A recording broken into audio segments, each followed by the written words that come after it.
आज आपण नारळी पौर्णिमा विशेष नारळी भाताची पारंपरिक पद्धतीने रेसिपी केलेली आहे। तर रेसिपी म्हणजे खूपच छान अशी झालेली आहे, तर तुम्ही व्हिडिओ नक्की शेवटपर्यंत बघा। नमस्कार मैत्रिणींनो, स्वागत आहे तुमचं पुष्पा पाटील किचन मध्ये। नारळी पौर्णिमा आली म्हणजे आपण नारळाचे वेगवेगळे पदार्थ करत असतो। त्यातल्या त्यात नारळी भात एक प्रकार छान असा आहे, साधा सोपा सरळ। म्हणून आज आपल्याला एकदम मऊ लुसलुशीत असा नारळी भात करायचा आहे। नारळी भात करण्यासाठी येथे 1 वाटी तांदूळ घेतलेला आहे। बासमती लांब दाण्याचा तांदूळ आहे, तुम्ही कोणता पण सुवासिक तांदूळ घेऊ शकता। तांदूळ आपल्याला स्वच्छ 2-3 पाण्याने धुवून काढायचे आहेत, म्हणजे त्याच्यामध्ये जी पावडर वगैरे लावलेली असते ती निघून जाईल। 2 पाण्याने मी व्यवस्थित असा धुवून घेतलेला आहे आणि आता एकदम स्वच्छ झालेला आहे तांदूळ। आता आपल्याला याच्यामध्ये तांदूळ बुडे इतकं पाणी टाकून घ्यायचं आहे।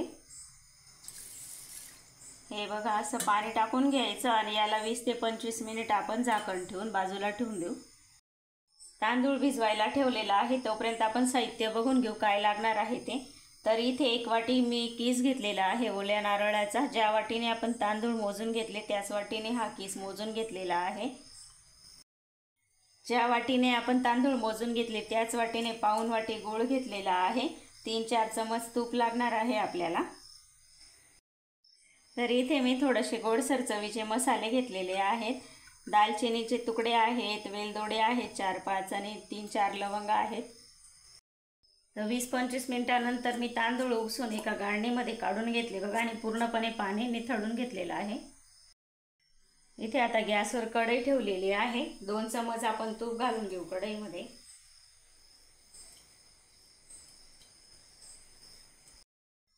इथे आता आपण जे मसाले घेतलेले आहेत ते टाकून घ्यायचे आहेत।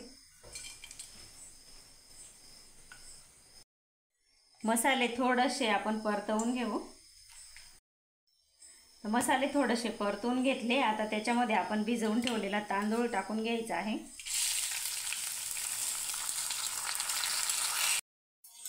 तर आता या तांदूळला आपल्याला हलक्या हाताने परतवून घ्यायचा आहे। हलक्या हाताने परतवायचा तांदूळ, म्हणजे तुटत नाही परतवताना।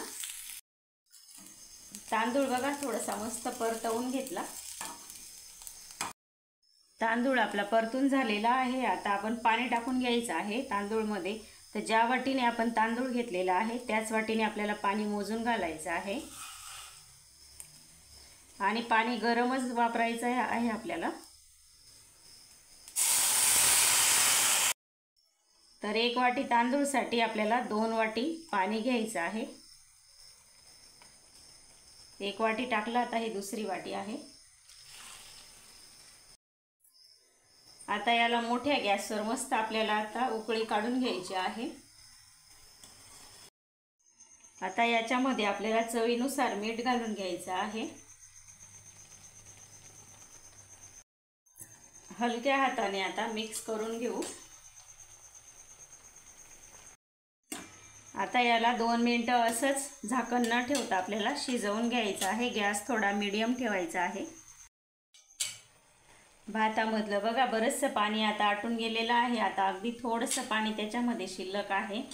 तर इथेच आता आपल्याला झाकण ठेवून द्यायचं आहे 1-2 ते 3 मिनिटासाठी। 2-3 मिनिटांनंतर बघा आपण झाकण उघडून बघू, आणि बघा किती छान असा भात झालेला आहे। भातामधलं पूर्णपणे पाणी आटून गेलेलं आहे, आणि भात बघा एकदम छान असा मऊसर शिजलेला आहे। बघा किती छान असा झालेला आहे। आता ह्या भाताला आपल्याला पूर्णपणे असं मोकळं करून घ्यायचं आहे, म्हणजे त्याच्यामध्ये जी एक्स्ट्राची वाफ आहे ना ती पूर्ण आपल्याला काढून टाकायची आहे। भात गार होत आहे तोपर्यंत आपल्याला मिश्रण करून घ्यायचं आहे खोबऱ्याचं आणि गुळाचं। तर त्याच्यासाठी 2 चमच मी कढईमध्ये तूप घातलं। आता गूळ घालून घ्यायचं आहे आणि छान असं वितळून घ्यायचं आहे तुपामध्ये। व्यवस्थित आपल्याला गूळ वितळून घ्यायचा आहे। व्यवस्थित मिक्स करून आणि वितळून घेऊ गुळाला। गूळ लगेच वितळून गेला एक 25 ते 30 सेकंदात। आता आपल्याला खोबरं घालून घ्यायचं आहे, ओलं खोबरं जे आपण किसून घेतलेलं होतं ते मिक्स करून घ्यायचं। गूळ आणि खोबरं छान मिक्स झालेलं आहे। आता याच्यामध्येच आपण जो भात गार करून घेतलेला आहे तो टाकून घ्यायचा आहे।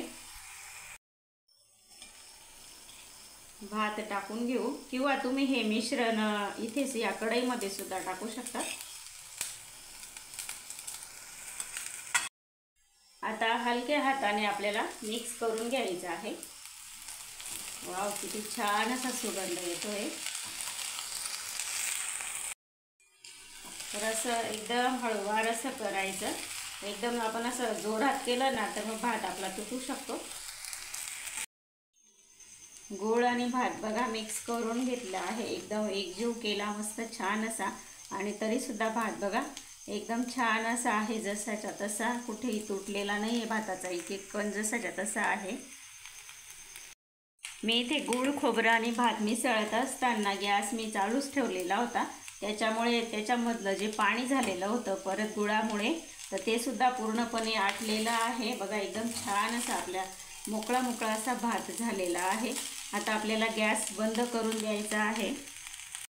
आता याच्यावर आपण 2 मिनिटांसाठी झाकण ठेवून देऊ, म्हणजे एक छान अशी वाफ बसून जाईल भाताला। 2 मिनिटं झाकण ठेवून दिलेलं होतं बघा गॅस बंद केल्यावर, आणि बघा एकदम छान असा आपला भात झालेला आहे। बघा एकूण एक दाना दाना असा मोकळा आहे। तर आता हा एका वाटीमध्ये आपण काढून घेऊ मस्त असं खाण्यासाठी, किंवा नैवेद्य दाखवा लगेच मस्त असा गरम गरम भाताचा।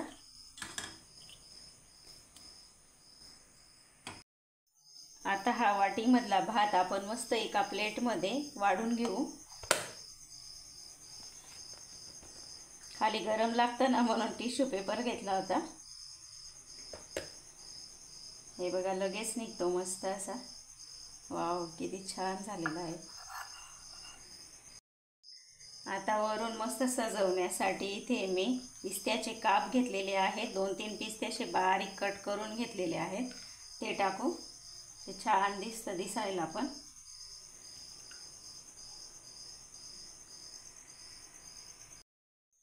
तर मी इथे फक्त सजावटीसाठी वरून पिस्त्याचे काप घातले, तर तुम्ही भात शिजवताना सुद्धा ड्रायफ्रूट घालू शकता तुम्ही तुमच्या आवडीचे। तुम्हाला ही साधी सोपी मस्त अशी रेसिपी आवडली असेल नारळी भाताची, तर लाईक करा, शेअर करा, सबस्क्राईब करायला विसरू नका। धन्यवाद।